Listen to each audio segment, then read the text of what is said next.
Assalamualaikum warahmatullahi wabarakatuh. Halo pemirsa, bagaimana kabar Anda? Semoga selalu dalam keadaan sehat dan tetap semangat. Baik, Lintas Banua Sepekan minggu ini kembali hadir menjumpai Anda di edisi Minggu 20 Juni 2021. Seperti biasa, kami telah menyiapkan sejumlah informasi dan ragam peristiwa pilihan selama 1 minggu ke belakang untuk menemani akhir pekan Anda. Kali ini bersama saya Lini Astalina, mari kita ikuti Lintas Banua Sepekan selengkapnya.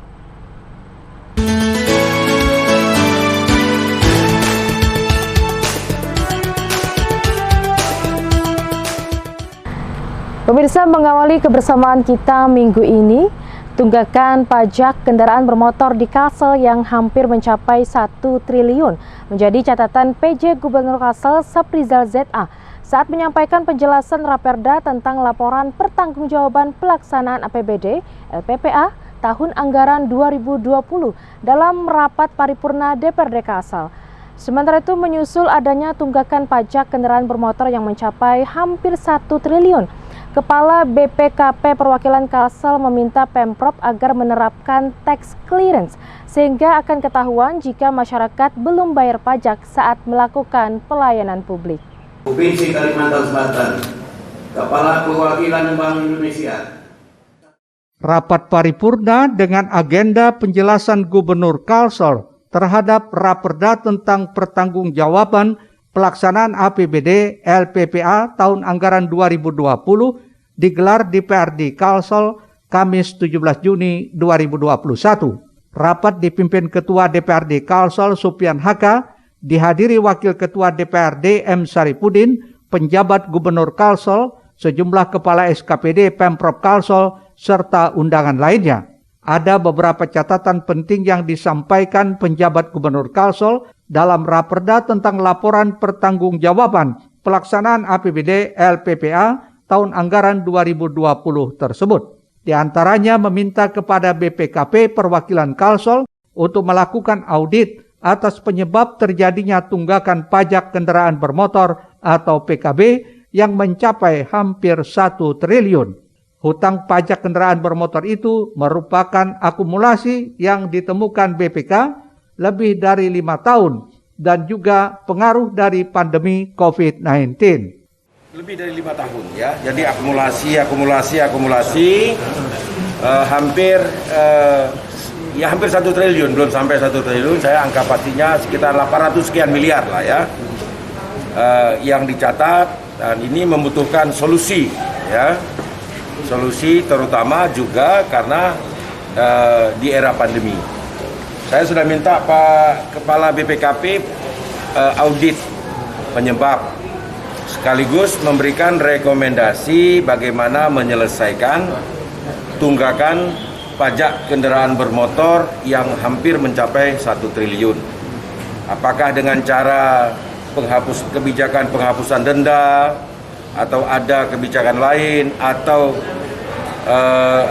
dengan cara restriksi layanan.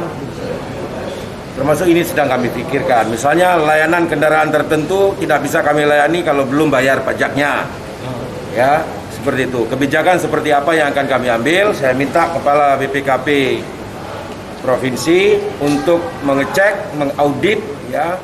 Catatan lainnya juga terkait pajak air permukaan yang realisasinya dinilai masih kecil. Pasalnya, pemerintah hanya menerima 4 miliar per tahunnya. Padahal potensinya cukup besar. Muhail, Banjar TV.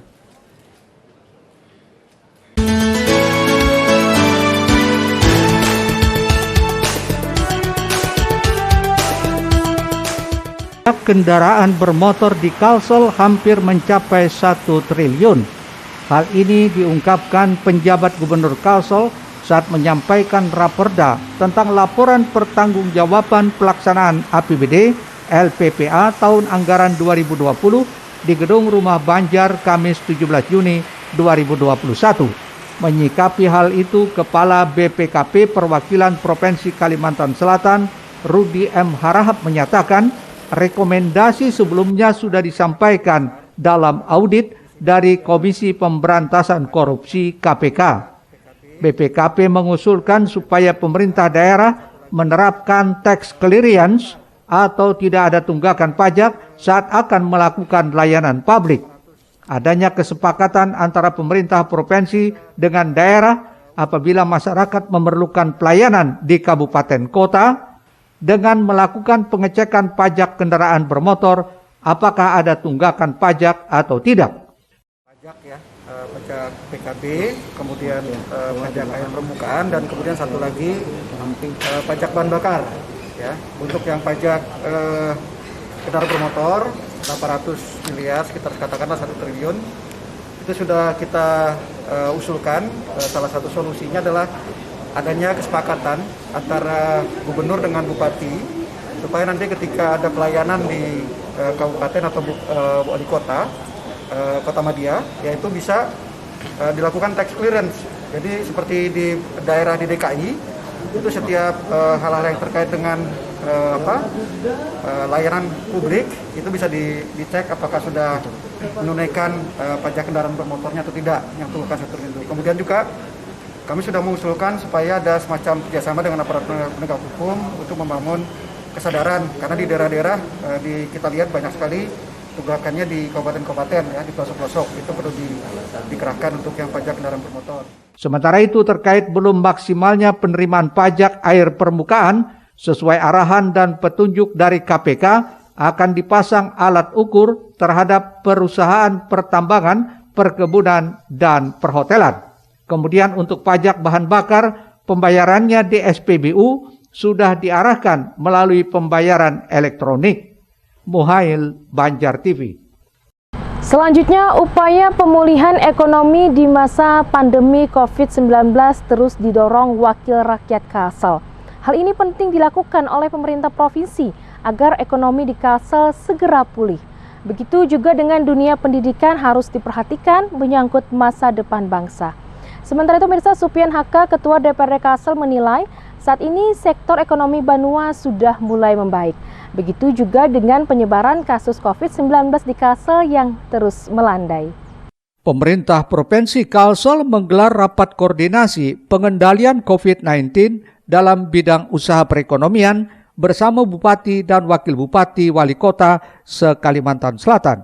Rakor di Gedung Idham Halid tersebut dipimpin langsung penjabat Gubernur Kalsel Saprijal ZA, dihadiri Sekda Prop Kalsel Roy Rizali Anwar, Kapolda Kalsel Irjen Pol Rikwanto, dan Rem 101 Antasari Brigjen TNI Firmansyah, dan Ketua DPRD Kalsel Supian Haka. Rakor dilakukan dalam upaya menggerakkan ekonomi Banua tanpa harus mengabaikan protokol kesehatan COVID-19.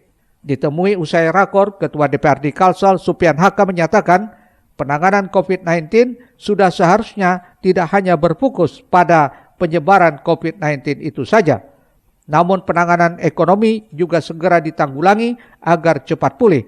Dan yang terpenting lagi yakni dunia pendidikan, karena pendidikan merupakan modal penerus bangsa.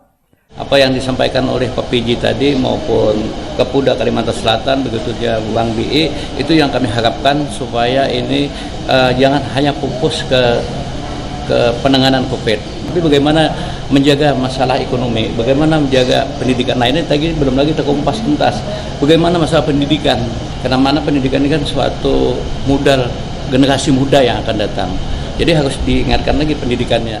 Supian juga menilai saat ini sektor ekonomi Banua sudah mulai membaik, begitu juga dengan penyebaran kasus COVID-19 di Kalimantan Selatan yang terus melandai. Muhail, Banjar TV.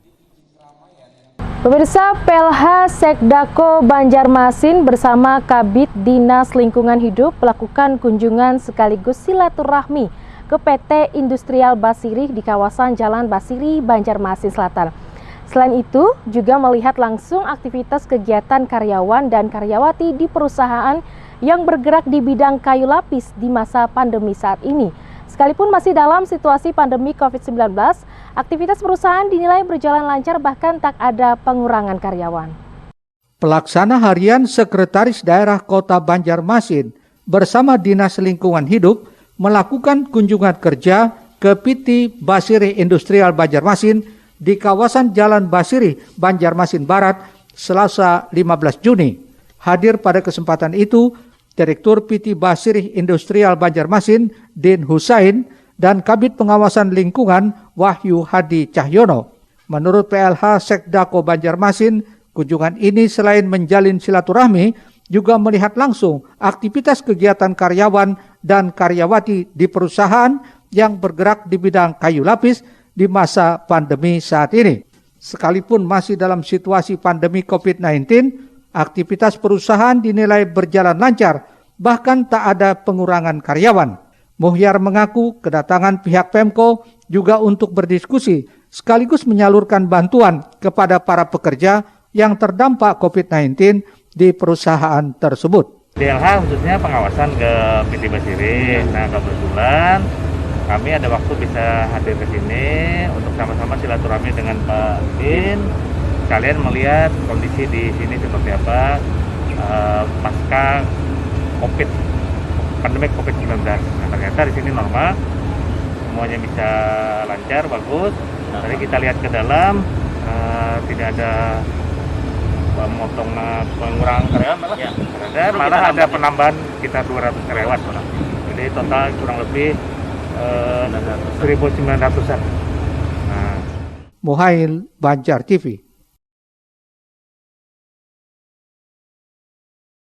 Pemirsa, tetaplah bersama Lintas Banua. Usai jeda kami hadirkan Jalan Titian Antasan Bondan, Kelurahan Bantuil perlahan mulai diperbaiki.